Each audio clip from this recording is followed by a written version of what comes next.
Selamat datang di channel Pemuja Malam. Jangan lupa like, share, and subscribe ya. Terima kasih. Episode 27, sebuah kata pengkhianatan.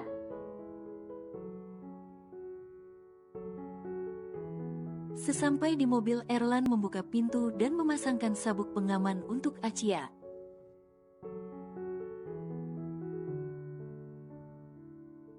Erlan ikut masuk ke mobil setelah mengecup kening Acia.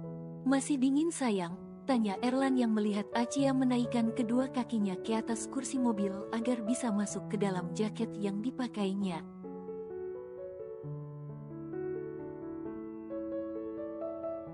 Erlan melepas jaket yang dipakainya lalu memberikan pada Acia. Tidak usah Bay.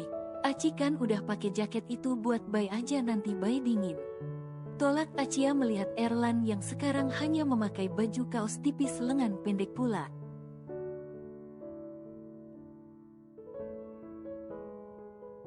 "Kau menolakku sayang?" pertanyaan sensual Erlan dengan mata menyipit yang menatap Acia lekat.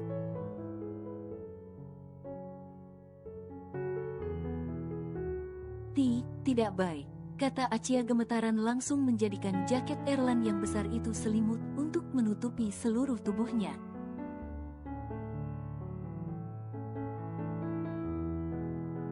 Dan segera tidur agar tak digempur Erlan semalam. "Acia benar-benar ngeri. Istirahatlah sejenak sayangku," senyum sempir Erlan melihat Acia yang sudah memejamkan mata.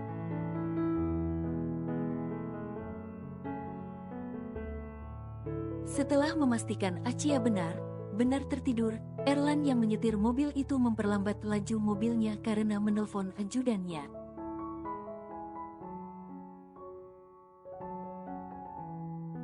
"Kendalikan semuanya sampai besok pagi. Kita akan melakukan pertempuran itu besok pagi saja, tidak malam ini," perintah Erlan dengan tegas mengubah rencana.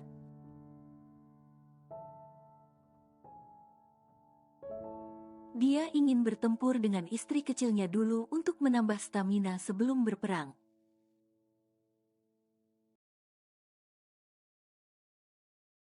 Sebenarnya malam ini adalah puncak perperangan senjata dalam dunia kemafiaan antara dua kubu besar dalam satu dekade terakhir.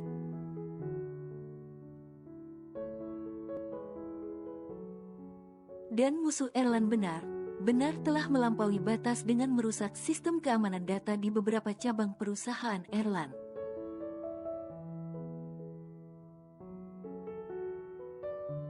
Erlan sudah mengibarkan bendera perang sebagai balasan atas perbuatan semena-mena itu.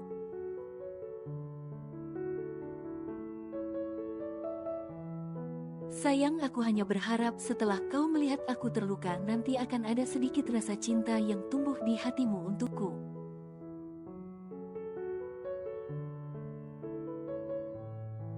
Senyum sengkir Erlan yang memang sudah pasti akan terluka dalam perang itu, karena tak ada satupun orang yang bisa menjamin keselamatan dalam sebuah pertempuran.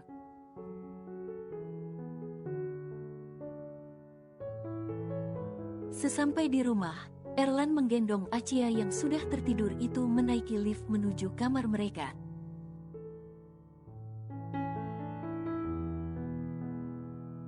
"Bocil gemoy tapi tidak berat," senyum lebar Erlan yang memang bisa merasakan tubuh berisi dan pipi Acia yang semakin tembem, tapi Acia sama sekali tidak berat saat digendong.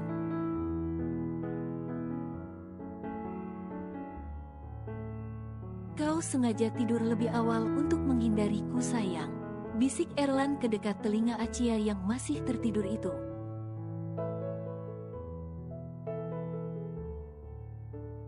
Lalu mulai mencium Acia yang masih tidur itu lagi dan lagi dengan cara tak biasa sampai terbangun, bahkan meremas spray dibuatnya.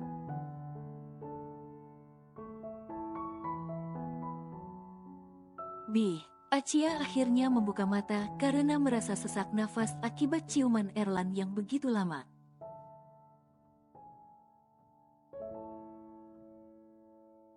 "Apa sayang?" Suara serak Erlan mengecupi berkali-kali leher Acia sampai suara suara manja keluar begitu saja dari mulut Acia.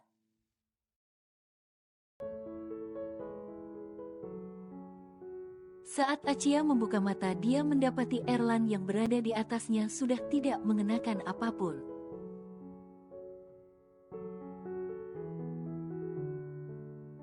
"Kau sengaja tidur untuk menghindariku?" tanya Erlan menggigit dengan main cuping telinga Acia, sedangkan sebelah tangannya sudah masuk ke dalam pakaian Acia.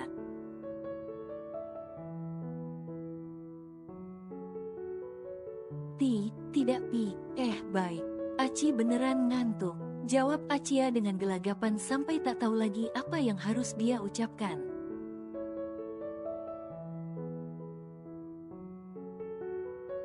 "Papi, ya aku akan membuatmu menjadi mami segera sayangku."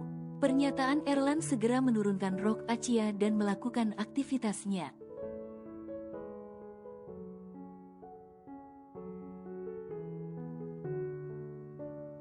Pagi harinya,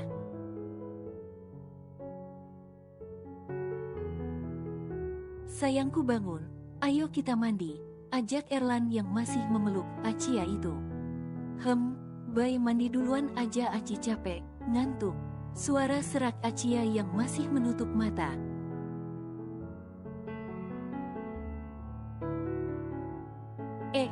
Mandi dulu nanti tidur lagi."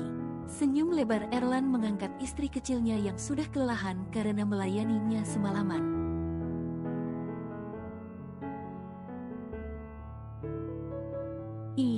Bayi Aci malu," rengek Acia yang masih mengantuk itu karena digendong Erlan padahal dia tidak pakai apapun.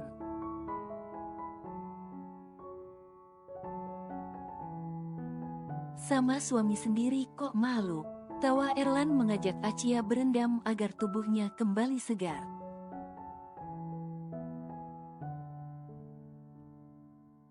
20 menit kemudian, "Bayi nggak usah kerja aja ya hari ini, di rumah aja sama Aci," kata Acia tiba-tiba yang mengantar Erlan ke teras depan rumah karena akan berangkat kerja.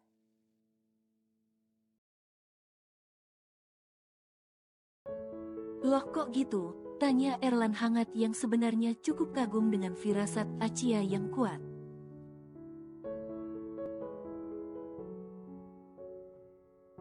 "Nggak tahu, Aci pengen di rumah aja sama Bay," jawab Acia yang entah kenapa merasa berat hati melihat Erlan yang akan berangkat ke kantor tak seperti biasanya.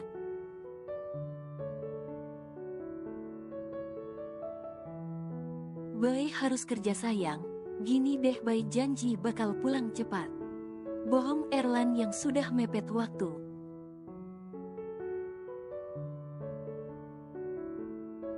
"Janji ya Bay, nanti Aci masakin Bay banyak deh," ucap Acia memeluk Erlan erat sebelum berangkat.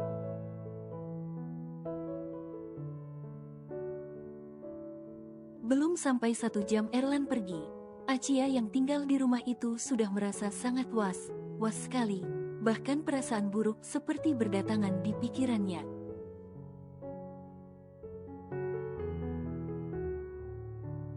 "Kok Aci nggak tenang ya? Mending datang ke kantor Bay aja deh." Acia segera siap lalu berangkat ke kantor menyetir mobil sendiri tanpa mau memakai bodyguard.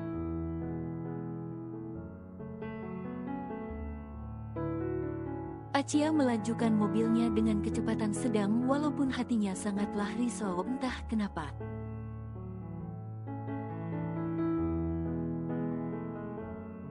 "Jadi Bay nggak masuk kantor hari ini? Terus Bay kemana?" heran Acia semakin risau setelah bertanya pada sekretaris Erlan.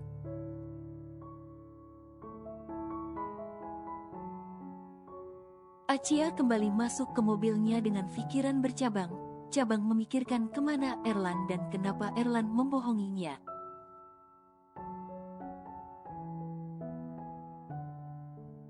Aci nggak punya pilihan lain. Kali ini Acia menggunakan kekuasaannya sebagai seorang putri mahkota, menghubungi bodyguard khusus keluarganya untuk melacak di mana Erlan.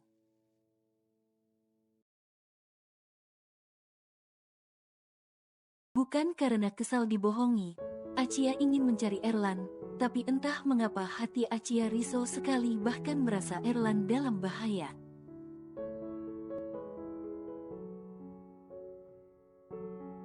Achia benar kebingungan sekarang harus minta tolong pada siapa, karena kedua orang tuanya termasuk orang tua Erlan, tengah berada di luar negeri.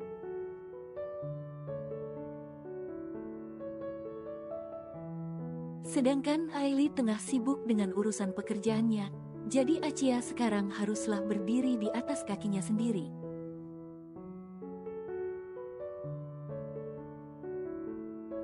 Achia memutar arah mobilnya menuju kantor pribadi miliknya. Namun Achia juga bisa merasakan kalau bodyguard Erlan sedari tadi terus mengawasinya.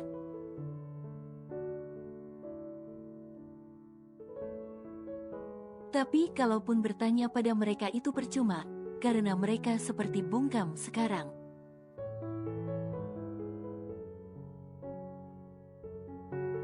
Apa udah saatnya ya Aci keluar dari zona nyaman? Ucap Achia yang tengah menyetir dengan kecepatan cukup kencang.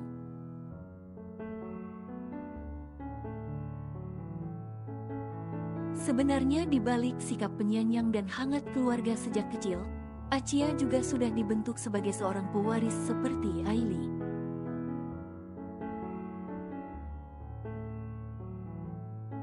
Hanya saja Papa Achia adalah tipe ayah yang tak bisa keras pada anaknya.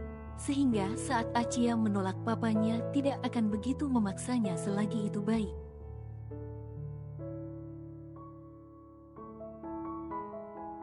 Namun trauma akan tembakanlah yang membuat Papa tak pernah memaksa Achia untuk menjadi wanita mandiri yang apa sendiri.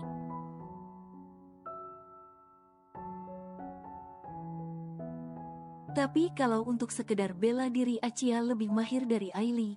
Bahkan mengimbangi kekuatan seorang bodyguard, hanya saja Achia jarang sekali menggunakan kemampuannya itu.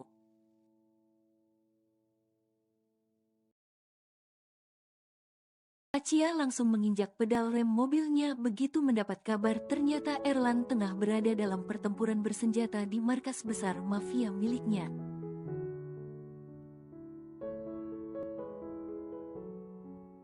Di dalam sebuah ruangan khusus di markas mafia, Erlan bersama keempat sahabatnya tengah sibuk berkutik dengan komputer mereka masing-masing.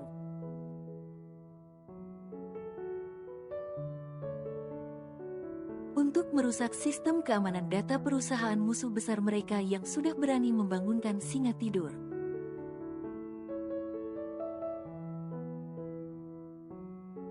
Aku mendapatkannya, senyum sempkir Virgo bersuara di tengah keheningan. Jual. Ucap Erlan tanpa rasa kasihan.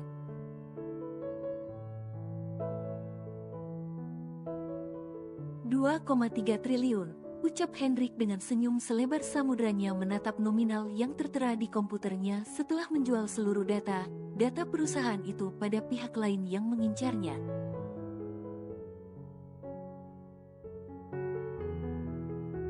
Artinya mereka benar bangkrut total. Pertanyaan mendasar Richard saat nominal begitu besar disebutkan Hendrik.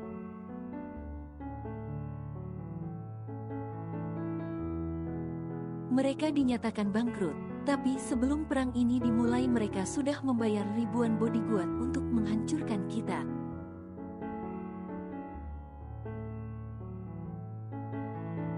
Jelas Erlan yang sudah bisa merasakan pergerakan serangan yang sudah berdatangan.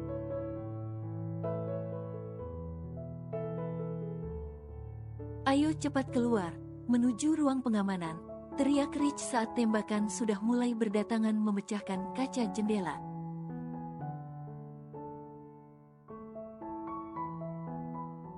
Mereka berlima menyelinap keluar dari ruang persembunyian mereka untuk segera menuju tempat manipulasi yang sudah disiapkan oleh bodyguard mereka.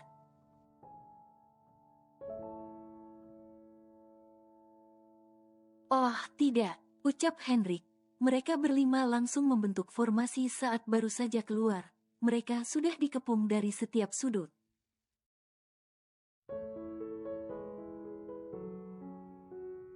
Dan para bodyguard mereka benar sudah kandas, karena jumlah serangan yang 3 kali lipat melebihi jumlah mereka.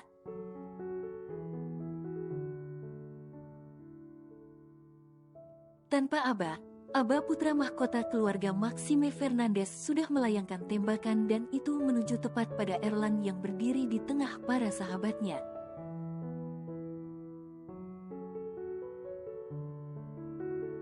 Brengsek, emosi Hendrik langsung menghantam pria itu dengan pukulan. Walaupun Erlan sempat menghindar tapi tembakan tiba itu tetap saja melukai sudut lengan Erlan.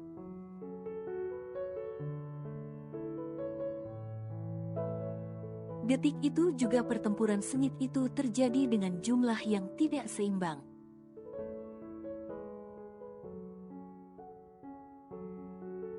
Bahkan kelima sahabat itu kewalahan menghadapi bodyguard yang begitu banyak sekali, sedangkan bodyguard mereka sudah pada kandas.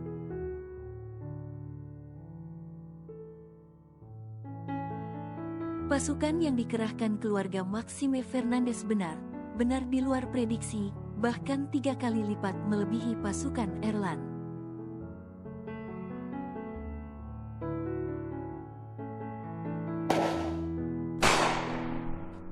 Tak sanggup lagi adu fisik, akhirnya Erlan dan para sahabatnya melepaskan tembakan yang membuat setiap detik puluhan korban berjatuhan.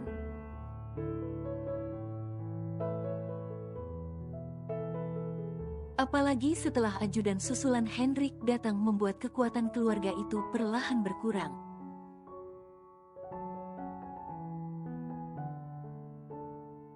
Puluhan tembakan itu langsung berhenti, bahkan ruangan itu seketika menjadi senyap.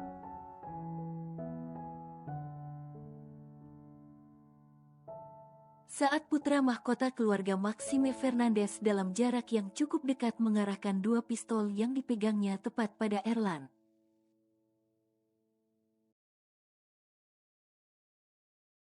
Semua orang berhenti menatap putra mahkota itu yang sepertinya sudah tak peduli akan hidup dan matinya lagi.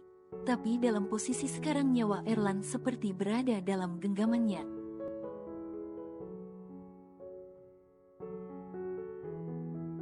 Karena jika dia menekan pistolnya yang sudah terarah tepat pada Erlan, maka Erlan akan mati saat itu juga.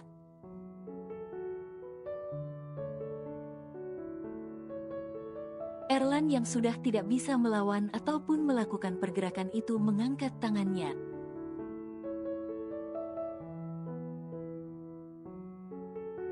Sedangkan para sahabatnya seketika menjadi tak berdaya karena salah sedikit saja akibatnya begitu fatal.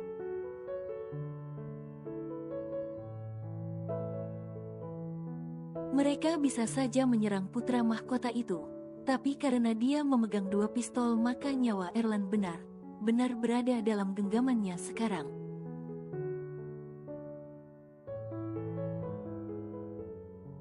Apa maumu? Tanya Erlan yang hanya bisa menanyai pria itu sembari semua pihaknya mencari cara agar bisa melumpuhkan pria itu, walaupun kemungkinannya sangat kecil.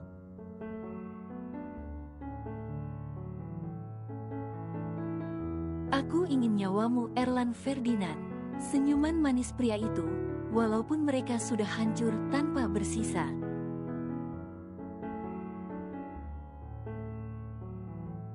Tapi setidaknya dia sudah bisa membalaskan dendam masa lalu keluarganya dengan membunuh Erlan.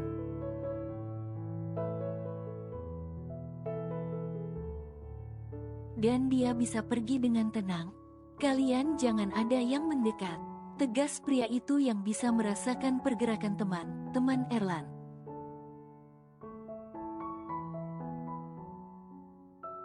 Apa maumu kami akan turuti? Tanya Hendrik karena memang sudah tak ada cara lain untuk menyelamatkan Erlan.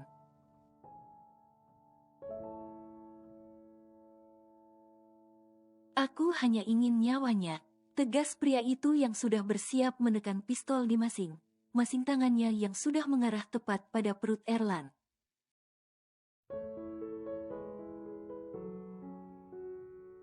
Tunggu. Teriak Acia begitu keras yang mengalihkan perhatian semua orang termasuk putra mahkota itu.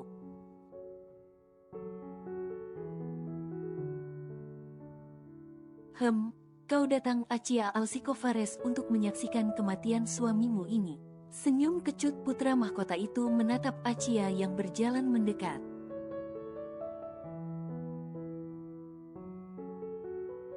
Kau terlihat bahagia sekali Tuan Max ketika aku akan menjadi janda. Apakah kau ingin menikahiku setelah melenyapkannya?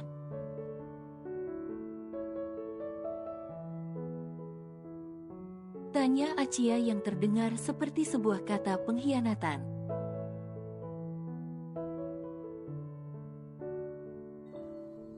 Bersambung.